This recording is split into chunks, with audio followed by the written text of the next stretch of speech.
And listen, it's a real honor to be here giving a closing keynote to the BCS, and very maybe different angle coming at it from a sporting aspect. And I want to try get the link between what I teach top athletes on a daily basis, but also teenagers and college students around this concept of resilience. So looking forward to really diving into this with you. And what I'm going to talk about is tools to thrive under pressure. Personally, I'm all about tools. I studied a master's degree in sports psychology, and it was brilliant to look through all these references and come up with theories, but it left me wanting more, left me wanting tools. And today I would like to provide you with a few tools, some of the tools I use with athletes directly, but I think how this can then translate to any area of life. It doesn't need to be sport or business. It could be to do with relationships, bringing up children. I think there's going to be lots of overlap. How it's going to work today? Doing a 25 to 30 minute presentation. I'm going to talk about the theory, and we're going to do some actual practice. I'm not just going to talk through this, okay? I'm going to talk about how to apply this and some next steps. And then please be curious. Come with an open mind. Save your questions to the end. Quiz me, interrogate. This is how I like to learn as well. So for me, this is a learning opportunity as much as presenting stuff that I've got in here. The topics I'm going to cover today: why resilience matters, the Siva story. I'll get to that in a second. I'm going to touch on growth mindset, which I touched on last time I was lucky enough to speak. I'm going to introduce allostasis, the concept I've only recently come across, which I find incredibly fascinating. And I'm going to close with some breath control, and you'll see why in a moment. There's some real good, strong science about just breathing. Mind-body connection is very strong. Just a tiny bit about myself. As Joshua said, I was an ex-professional squash player for many years. My mental game was by far my weakest part of my game. I was able to beat some top 10 players, but I would lose to people ranked in the 500s next week. And it was my passion to discover why it didn't work up there, the tools I didn't have. And I feel blessed enough now to be a high performance coach working with some of the top 10 men and female players. Visangari right there, she's actually in the semi-final tonight in San Francisco. She's playing incredibly well. I want to tell you a bit about her story in a moment, because her story about resilience is, I think, mind-blowing. I help athletes to upgrade their mental game, but it doesn't just stay within their arena, the four walls of the squash court or the tennis court or the golfing arena. It transcends a lot. And I believe we paint our world with our thoughts and our level of self-belief. And the mind is like a muscle. I believe we can train it. It's a skill set that we can train. I've seen this firsthand with myself. I've seen this with many, many of the players I work with, that it's a skill set we can develop. And I believe one of my passions, and I'll talk more about this at the end, that mental training should be a very easy and accessible tool for anyone in the world. And that's one of my missions, creating Sport Mind and trying to get it out into the public realm a little bit more. Okay, so let's dive in. Number one, why resilience matters. It's a universal concept, in my belief. Wherever we are at, whatever part of life, career, relationship we are in, I believe it's a pretty universal aspect. And it's key in both business and athletic settings. Because here's the thing. We're going to face high pressure, uncertainty, and many, many, many setbacks. And as I go through a few of these slides and talk about it, you'll get a sense of the ability to frame up or reframe a certain setback. That's what the elite athletes in the world do particularly well. And the definition, I'm not sure if this has been used today at all, but in my world, when we talk about resilience, it's the ability to bounce back after a setback. Has that been mentioned out of interest today? Not in that way. No, interesting. Because in the sporting psychology world, it's the ability to bounce back after a setback. And the key word there is a setback. You don't develop resilience when things are plain sailing and everything's great and, the wind is in your sails. It's that ability to bounce back after a setback. So a lot of the framing is going to be around this concept. And how does the athletic versus business world overlap? This is what I find quite fascinating. In athletics, there's losses, there's injuries, there's plenty and plenty of unmet expectations. This is what they face on a daily basis. They turn up, they train, they have an idea of how it's going to go, they fall short. In competition, they fall short. They lose to a seed they weren't meant to lose. And in business, you'll obviously think more about this, your tech failures, your market changes, the disruption, just hearing a bit of the summary, it's really interesting to know what you're all going through with Dora at the moment. And it's all about framing failure. And I know failure can be quite a buzzword, but You know what? I run towards it and I embrace it. And we say, hey, listen, we got that wrong. How do we frame it up? And for me, failure is feedback and a learning opportunity. We want to get that in the athlete's mindset. You know, you're not going to win many, many matches. You're going to lose many, many times. Can you fail forwards? Can you fail upwards? And can you find the data within the failure? What made that happen? And how can you refine? How can you iterate? I've got an analogy I might use a little bit later called the raft in the ocean. And that's where we start to find the data in the failure and how we course correct along the way. It's where I think some real good stuff starts happening. And believe me, now it's needed more than ever. There's massive growing complexity in the sporting world, business world. Squash has been lucky enough to be introduced to the Olympics, the next round of the Olympics. First time it's ever been in the Olympics. So a whole lot more money in it, a whole lot more sponsorship, lots of complexity, lots more pressure. Faster paced environments, meaning there's a lot of increased pressure. And resilience, they've studied and they've started to look at this. It's one of the most crucial skills for long-term success in sport, in careers, and life, that it's a skill set we can develop. So I'm going to move through these quite quick. I don't want to make it too slow because I also want to get to the practical bit. So I want to share with you the Siva story. I'll try not to get too much. So Siva Sangari Subramaniam, she is a Malaysian #1 squash player. At the time of these photos, she was a Cornell graduate. She was about number 16 in the world. And in 2022, she was the Malaysian flag bearer at the Commonwealth Games. Huge honor, incredible honor to walk out of the Commonwealth Games with being the flag bearer. A month before, she was in a really bad car accident. And I say really bad, we're talking on fire, pulled out subconscious or unconscious, just incredibly, incredibly sad what happened. And it was all over the news. Car crash out of the Commonwealth Games. National squash star. She's like super famous, like she's on the news there, right? She was in this car crash. And again, hopefully I'm not going to hold this slide for too long, but this is what she had to put up with. She had massive neck and facial surgery. She had to make a decision at a point that she decided not to have surgery on one of her vertebrae at the top of her neck to be able to still actually compete. She told you might not actually be able to walk properly again at a certain point. It was incredibly difficult, and right at the peak of her career, 22-year-old, incredible stuff. So she decided not to have the surgery, and she trained with a neck brace for 4 months. She had this neck brace on and was doing everything with the neck brace to build up the muscles. So because if she had surgery, she wouldn't be able to have a full range of motion around her neck, and that you can't have that in a fast-paced sport like squash. Impossible. You need everything. So she made the tough decision to not have surgery, with the risk that it might never repair properly and she might be disabled in certain areas. It was just an incredible, incredible thing that happened. So she decided to go at it. I started working with her about 6 months after the accident. And 2 years later, just up the road in Ali Pali in April this year, she played in the London Squash Classic, and she beat the world #4 in the quarterfinals. She beat the world #2 in the semifinals, and she beat the world #1 in the final. Sorry, just an incredible bit of resilience for her to be able to, step up and do this incredible work. And we had worked a lot on her mindset and what she was able to do with her mind in order to get to this. She's now ranked world #9. Like I said, she's in the semifinal of the San Fran Open this evening, and just an incredible, incredible story. So apologies for getting emotional. Okay. There we go. Story done. Okay, growth mindset. Let's get into a little bit more detail and a bit more kind of the nuts and bolts of it. What is a growth mindset? Carol Dweck is the leader in growth mindset. You might have heard of him, Professor Carol Dweck at Stanford University. And a growth mindset is the belief that abilities and intelligence can be developed through dedication and hard work.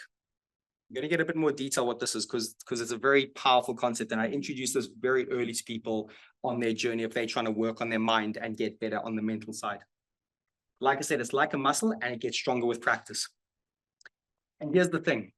If you think of it as a continuum, you've got growth mindset on one side, you've got fixed mindset on the other side, and we'll fall always somewhere in a continuum when we're confronted with difficulties and challenges. I think we can all have a growth mindset when things are great and we're just, things we're good at. But in a fixed mindset, failure is a defining characteristic of someone who's a fixed mindset. And this comes when they get told, and I'll talk about this in a sec, where they get told about how talented you are, how brilliant you are, children, athletes. It develops a fixed mindset. The identity gets based on just the pure outcome of the result. Whereas on a growth mindset side, there's effort, there's strategies is praised, the ability to control their controllables, and that's what is focused on, develops a growth mindset. And here's what Carol Dweck says. From a growth mindset, challenges are exciting rather than threatening. So rather than thinking, oh, I'm going to reveal my weaknesses, you can say, here's a chance to grow. This is a very early entry point into how we develop a mental resilience. It's how you frame up a challenge. You're confronted with that difficulty, that thing that doesn't quite align with your expectations. What lens are you looking at it through? And you can train that white matter in your brain. We can't do much with the gray matter, but the white matter, our neurons, our synapses, when we have a thought, when we reframe it, we rewire ourselves, we wrap it in a myelin sheath. When you start to talk to yourself in this way and frame it up and continue to do it, it really starts to change your brain. Just blur this out a little bit. I'll just give you maybe 5 seconds on each one. Have a little read of some of those. The traits and characteristics of a growth mindset. The language. Think about the last time you confronted a challenge, a difficulty, something that didn't align with your expectations. That horrible email or this project you got put on or something you'd worked on just thrown away. I wonder if some of those thoughts were coming in, or maybe on the other side.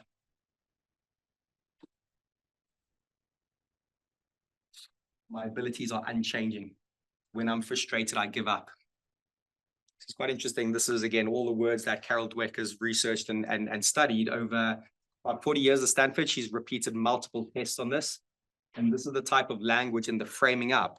And actually, we get taught a fixed mindset if our teachers or our influencers or our mentors always are praising talent and the outcome.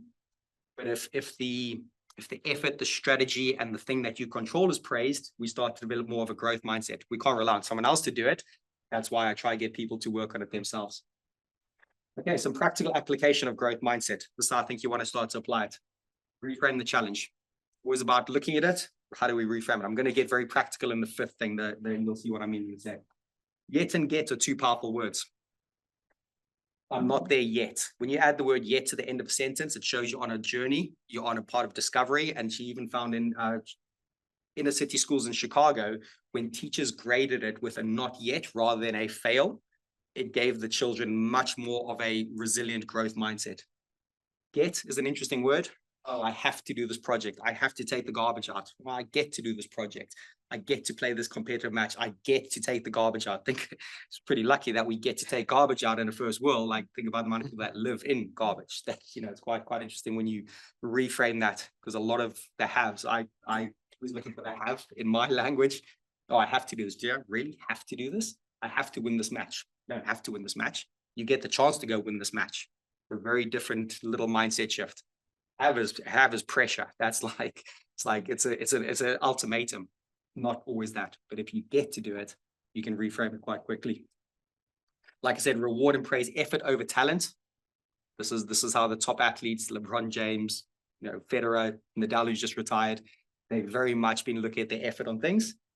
And a fixed mindset pretty much destroys resilience. It just breaks it. It just really does. And that's one of the key things. That's why it's important to understand that we can train a growth mindset. Love this quote from Jordan. You might have heard of it. I've missed more than 9,000 shots in my career. I've lost almost 300 games. 26 times I've been trusted to take a game-winning shot and missed. I failed over and over again in my life. And that's why I succeed. Yeah. That's why he succeeds. He sees it, he iterates, he course corrects us, he refines, calls it out. He calls himself out. Yeah, I got it wrong. That's one of the greatest of all time, is because he's been able to be resilient and come back at that. Okay, allostasis.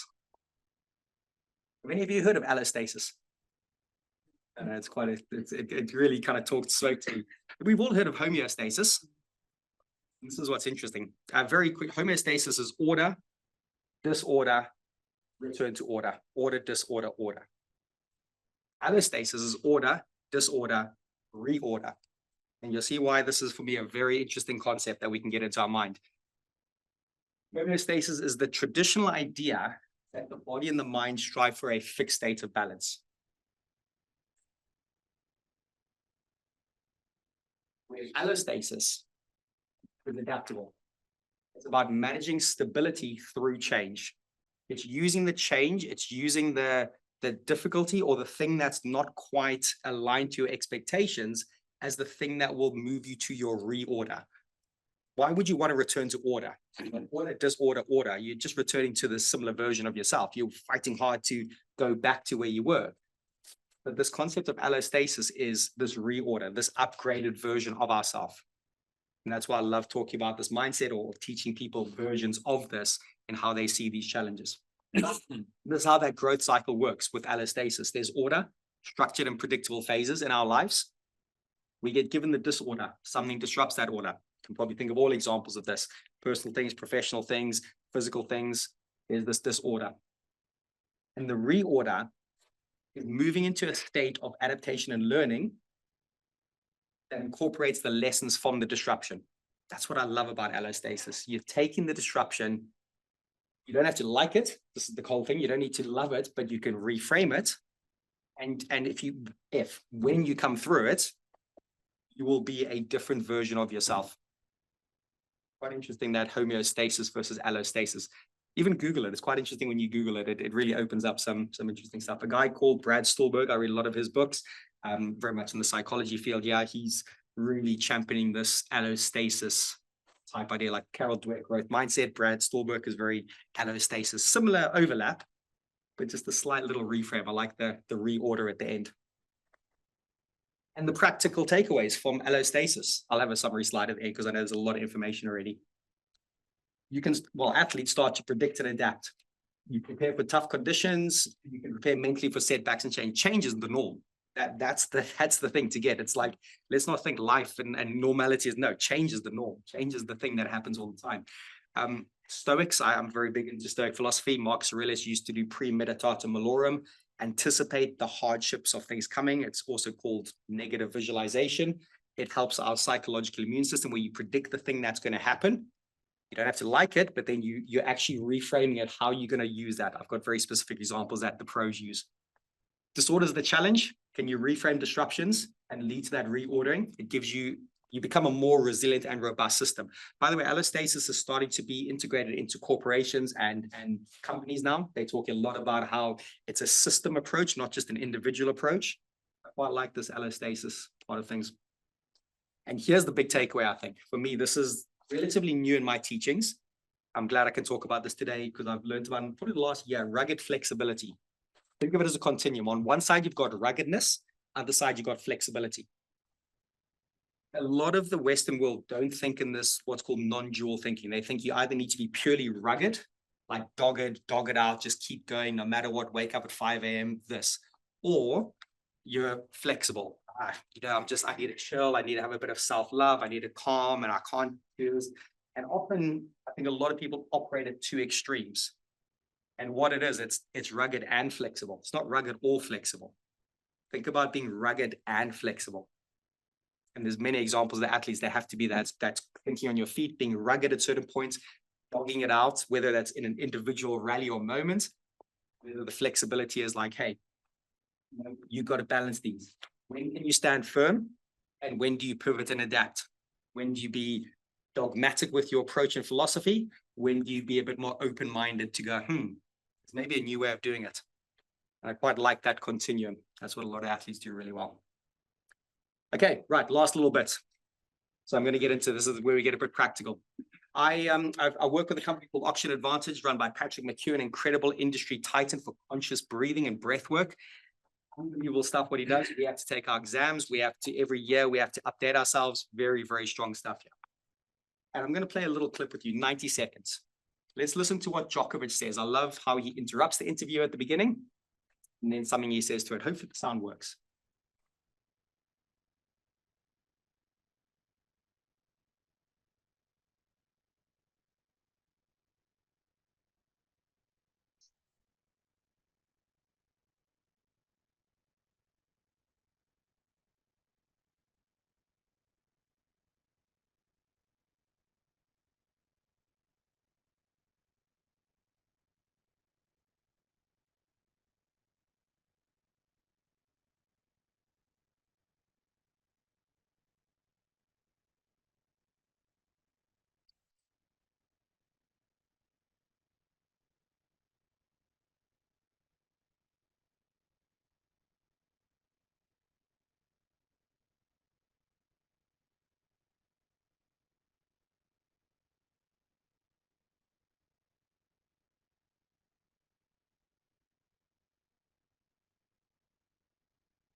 like that from one of the greatest athletes out there.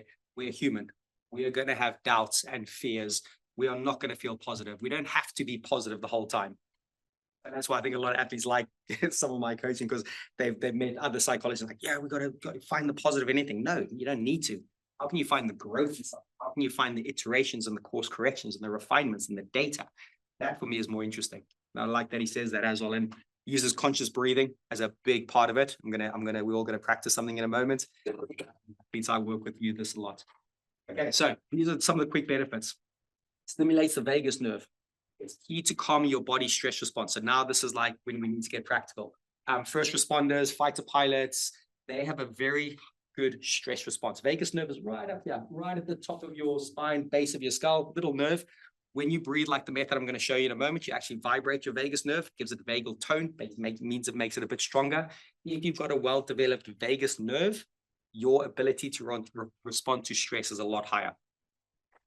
You can train the stress response, especially when we start giving air hunger and CO2 tolerance. This is really interesting. We think CO2 is a waste gas. It's one of the most valuable things we can do to a certain point. We don't want to have too much CO2, but I'm going to show you a method now that you're going to start to train a level of CO2 in your system, because as soon as the CO2 rises, our brain freaks out. We go into fight, flight, freeze, and we want to breathe more. And what that does, it just induces a stress cycle. The brain freaking out, the body's responding. When you breathe nasal, when you hold on to the CO2 for longer, you actually are training your vagus nerve to respond to stress in a lot healthier ways. For me, it's the number one mental resilience tool. This is the starting point. I'm doing it at the end on purpose. So it's the one thing I want you to hopefully be very clear on that you can leave with. It's very practical. It's very efficient for boosting your resilience. It is genuinely the number one mental tool. The Siva Singari story, just going back real quickly. The player she had played, the world number 4 at the time, she had never gone over 60 minutes with that player. She'd never beaten her in the quarterfinals. The match was 96 minutes long, and Siva came off feeling, say, fine, but she was able to handle it. The final was 84 minutes long against one of the fittest athletes in the world. She had been practicing this method of breathing for about 4 months in the build-up to it. Her VO2 max was better, but not just that. It wasn't just the physical side. Her stress response was better. When she was on the edge of losing the match, when she had match balls and she lost them, she was breathing through the whole process. It's incredibly powerful when we can get this right. And for me, there's no excuses. You can practice this anytime, anywhere. All of you sitting here now, I was sitting there doing it. I was on the train doing it. It's just a constant little pulse of practicing this in a moment. So I think it might be the next slide that starts. No, it'll be this. So that's what we're going to practice. So everyone just checks your posture. Imagine you've got a piece of string pulling you up. So your kind of ribs are sitting above your diaphragm. It's about 4 minutes long, this. It's a little graphic. You're going to do it. It's my voice. I'm going to do it with you. I quite like doing this. It's a nice little bit. And obviously, I'm giving you education at the same time as practice. So let's have a go.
I'm having a roommate while trying that.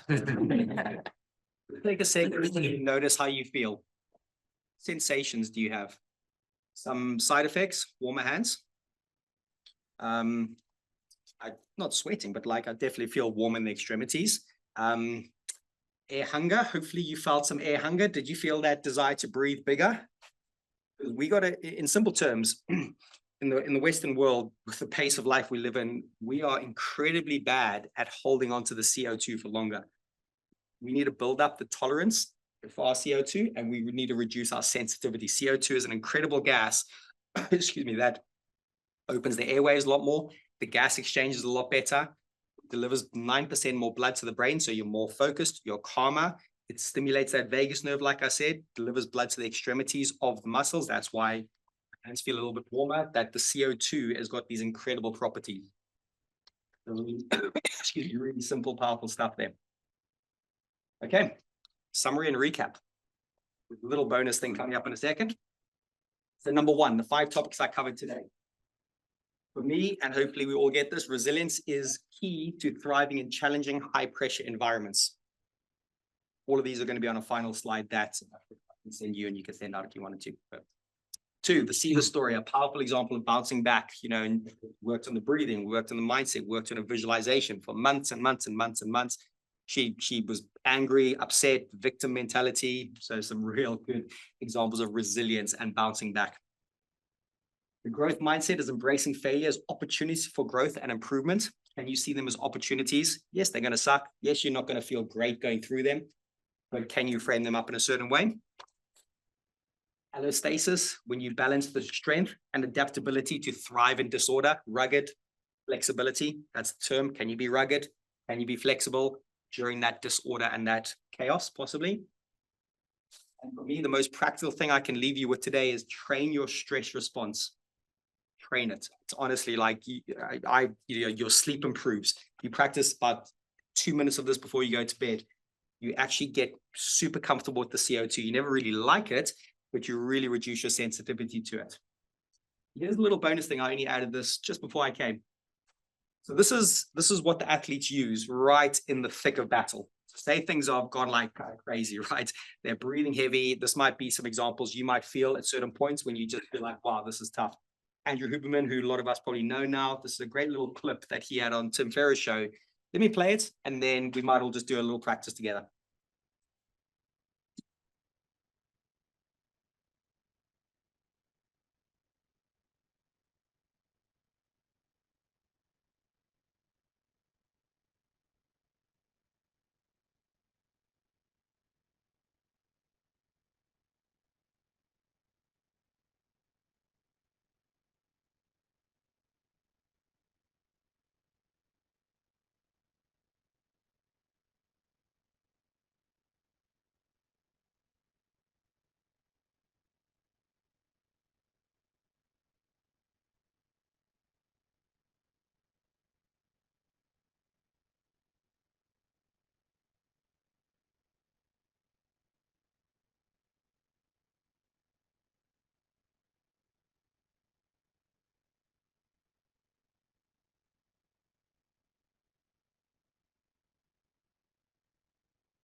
A lot of good science around breathing now. In the sporting territory, they're calling it the new frontier. We know about diet and recovery and muscles. The breathing aspect, you'll see athletes training with mouth tape on now a lot to keep it nasal. They'll go to sleep with mouth tape on. The nasal benefits of breathing and what we're doing here is incredible. So let's have a little practice. And you can ask me loads of questions there because I love talking about this. So we're going to do a double inhale. I think he hasn't said it here, but what it is about 85% to 15%. So you really get quite into it.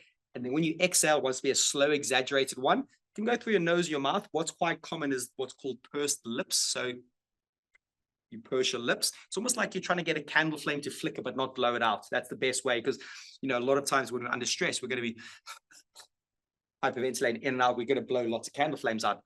Athletes training or in a big rally, they start the rally and they're serving and they're going, their brain is not ready to play that rally well. They are not in that key moment when they're going.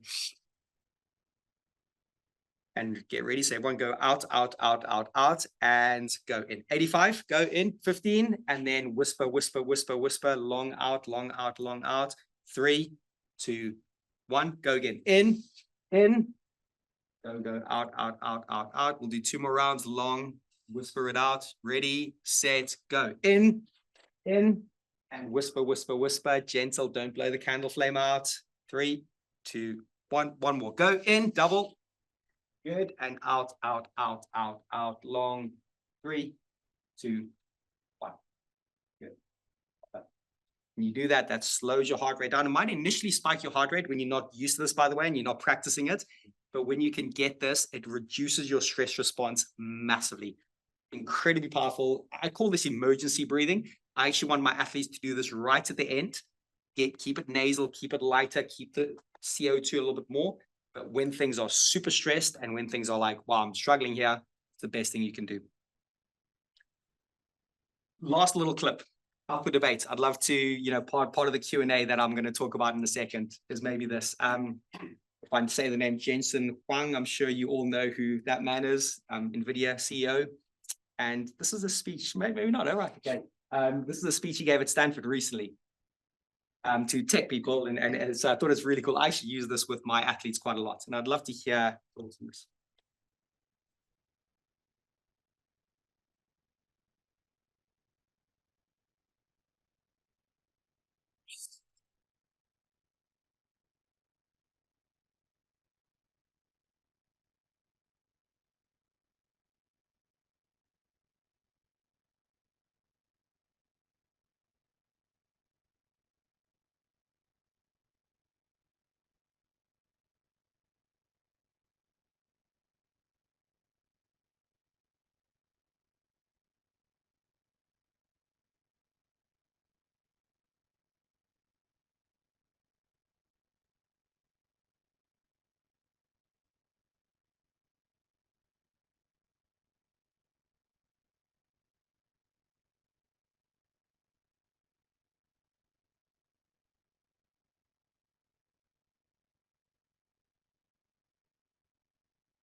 It's definitely quite an interesting debate, and we can talk about that.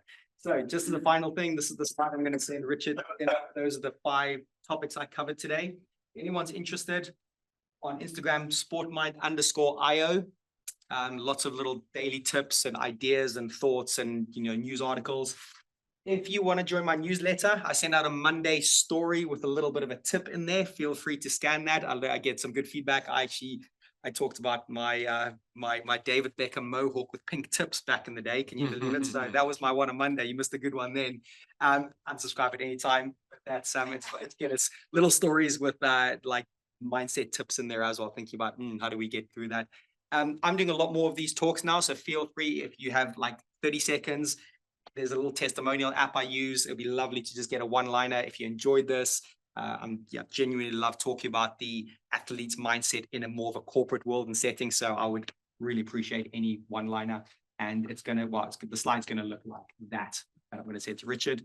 But thank you so much, everyone. I appreciate it. I'm open for debate. Speak to me now. Speak to me afterwards. Appreciate your time. Thank you so much.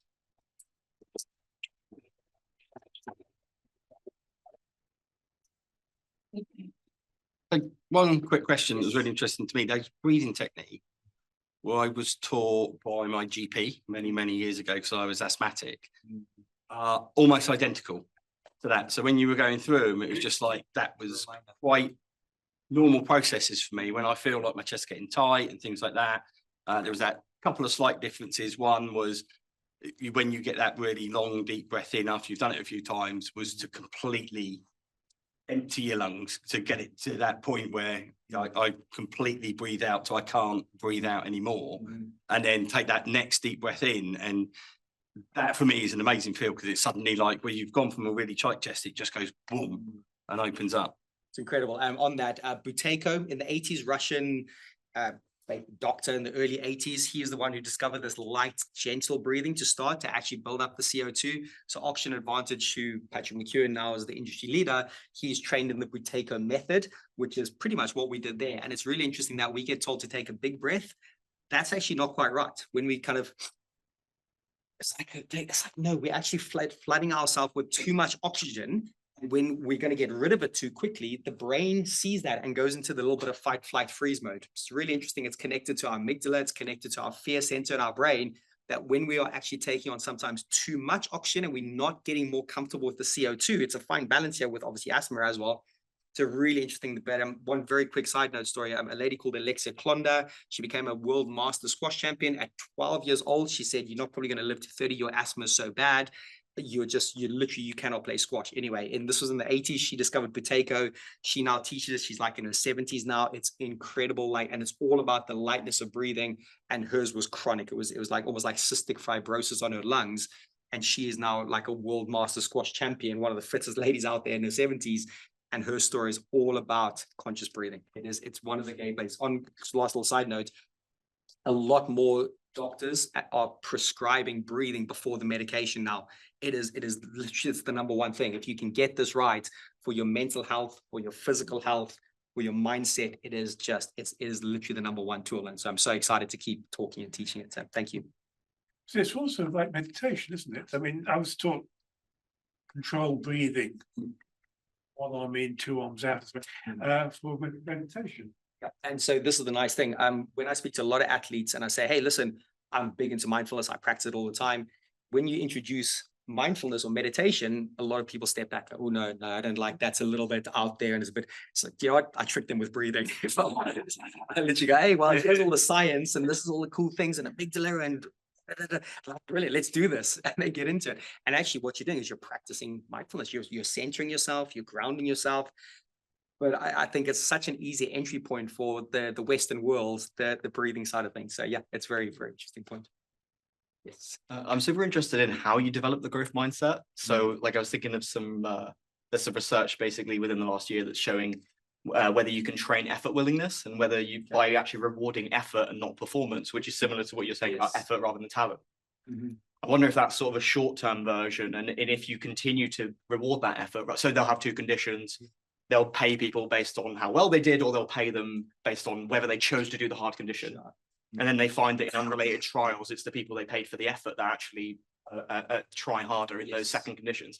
So I wonder if that relates to your growth mindset. If you play that out over time with an athlete, is that what you're building? Is that is it not effort willingness? Is it more growth mindset, or are they? Yeah, it's interesting. So a girl called Amanda Sobey came to me. She was world number 3 at the time. And she was like, I'm so miserable. I'm at my highest ever world ranking. I hate the game. I'm all just extrinsically motivated. Status, ranking, sponsorships. Every single time she stepped on the court was all about the result. And we spent about 6 months unpacking it and getting her more to the intrinsic side of her motivation. Again, I could have used her story. She ruptured her second Achilles. And you don't come back from one. She's ruptured a second. She's 31 years old.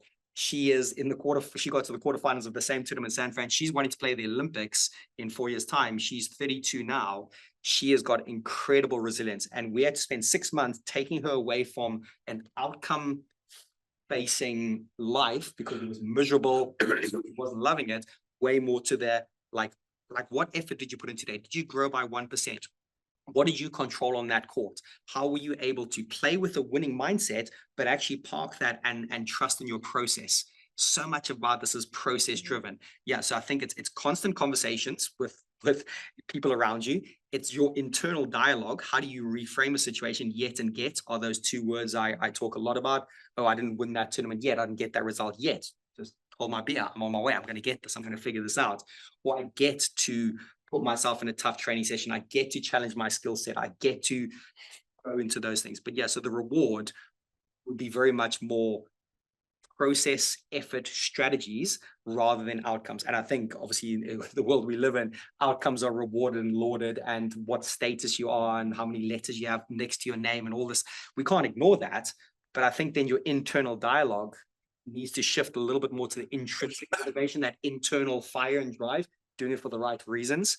And some people might say, oh, that's a very holistic approach. I just want to win loads of matches and I just want to be the world champion. I'm going, great, good luck. Like, go have a go at that. And some people can, the outliers. And unfortunately, the outliers are the ones that are then lauded and used as the examples.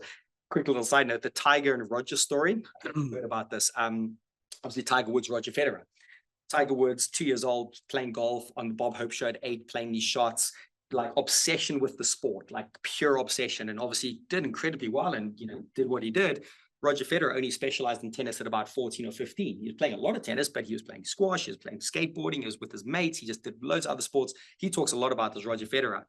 And they're both lauded in different ways, but look at Roger's career, look at the person he is, look at what he's done. Obviously, Tiger shone bright and, you know, completely changed golf, but there's maybe some questions on like the obsession of the sport, whereas Roger was definitely in more of a growth mindset about the journey and the process, still wanting to win, still wanting to be the best in the world, but the focus was on this longevity. And look, I think we all look at Roger, and any speech he does now is just, yeah, pretty incredible.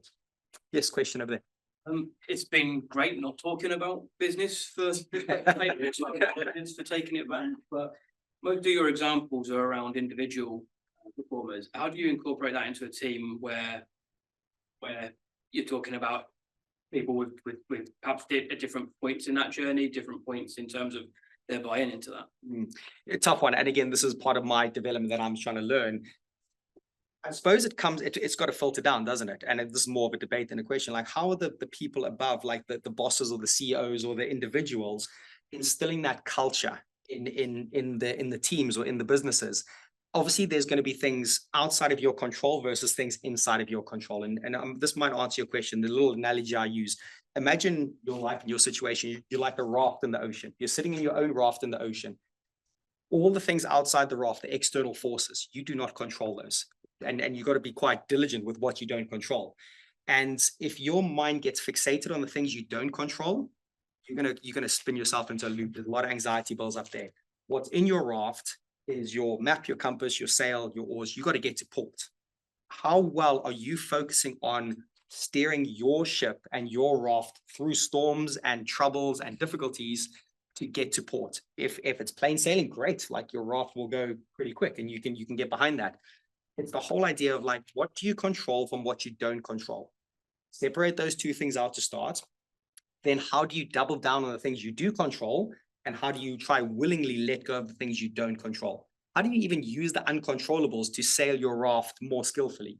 It comes from, you know, Teddy Roosevelt said, was Teddy maybe one of those? He said, a smooth sea never made a skilled sailor. Think about that. So I'm probably not answering your question too well there, but for me, it's it's going to be the culture of what you're working in. But if everyone's on their own individual journey, can you be the best version of yourself with your skill set in that moment? Can you sail your raft as skillfully as possible, knowing that you can't control the external forces at play? I don't know, am I even close to that or not really? Yeah. As you said, it's a debate, isn't it? There's no. Yeah. I think obviously, again, when I have started to talk to some team leaders, like this conversation I had at Dell, he was the sales leader for his whole team. And yeah, he loves the growth mindset, and he's trying to instill that language and that the way of thinking into their systems, which is really interesting and really empowering to know. And yeah, a lot of the Dell sales team, for example, had no idea what growth mindset was. I never heard of this before, but then now he's done that and he's trying to get it done. But yes, everyone's on their own different race, on their own different part of their journey. Here's the thing I always say to squash players or any athlete is like, you all start at a different point and you're all ending up at a different point, and the race and your map is like this. Why would you ever compare yourself to other? You know, comparison is the thief of joy. You know, it's, you know, I've slightly tweaked that a little bit. I now say envy is the thief of joy, because I think you can compare to someone because you are, I like what they're doing and I want to get better at that skill set. But if you're envious of them, you're probably crushing yourself. You're focusing on the storms outside of your raft. Whereas actually, what do you got? How can you navigate that raft? Was it rugged flexibility or something? Rugged, yeah, rugged flexibility. Rugged is Yeah. like the doggedness. Does that tie with that in that there are always some things that are given? I mean, it's sort of like business regulations say things you can't do without getting large fines for going into business. Mhm. And there are things you can control. Mhm. And I guess doing the rugged side of things that you can't control to the letter by the instructions, and then concentrating on the stuff you can control. So that seems to fit quite well with a business team, because there will be some things that, you know, if it's life critical system, you can't risk killing people. So it's something you have to be a bit careful about. Yeah, well, in sports, it very much, this sounds quite, you don't control the result. End of story, you don't control the outcome. There's too many factors at play that are variable. So if you are fixated on the outcome, you're taking away your process and the things you do control. You're focusing on the storm outside of your raft. How do you navigate? How do you want to get to port? That's the goal. You want to win. You want to achieve something. Great. Don't control it. That's kind of the conundrum we're always working with. How do you navigate that? How do you control your controllables?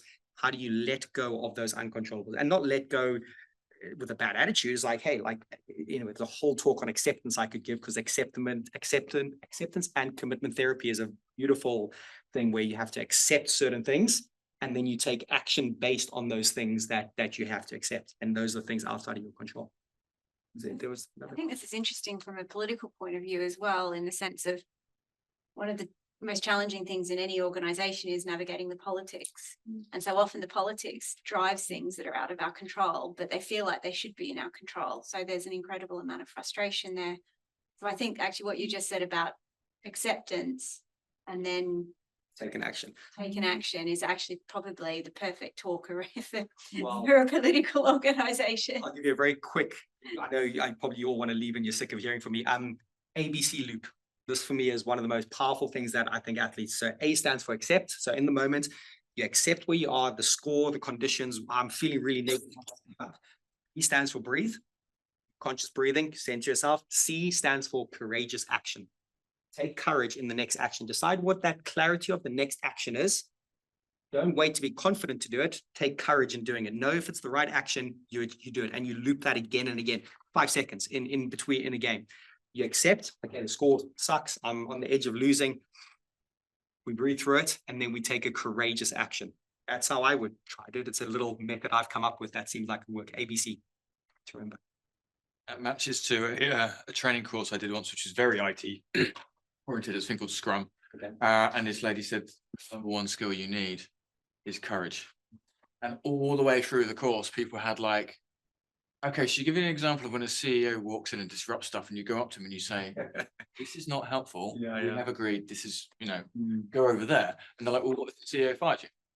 You want to work in that situation. And it was very interesting. There were so many examples where the answer was, do you want to work in that situation where you are effectively victimized, slaved, etc.? And so, again, maybe controlling. I came out of it and went back into exactly the same organization and just started having certain conversations with some people and just said, this passion you have is fantastic. Can we adjust how it's being applied? And suddenly The culture things, changes. exactly where we were going to didn't change, our objectives and all of that kind of stuff, but the way in which we took the journey became so much more positive. That ripple effect's interesting, isn't it? And a lot of it was about this choosing to take a courageous action at the right moment, See, yeah, easy as ABC. Easier said than done. Great questions, by the way. Thank you. I'm here for a little bit at the end if anyone wants to just grab me or a drink of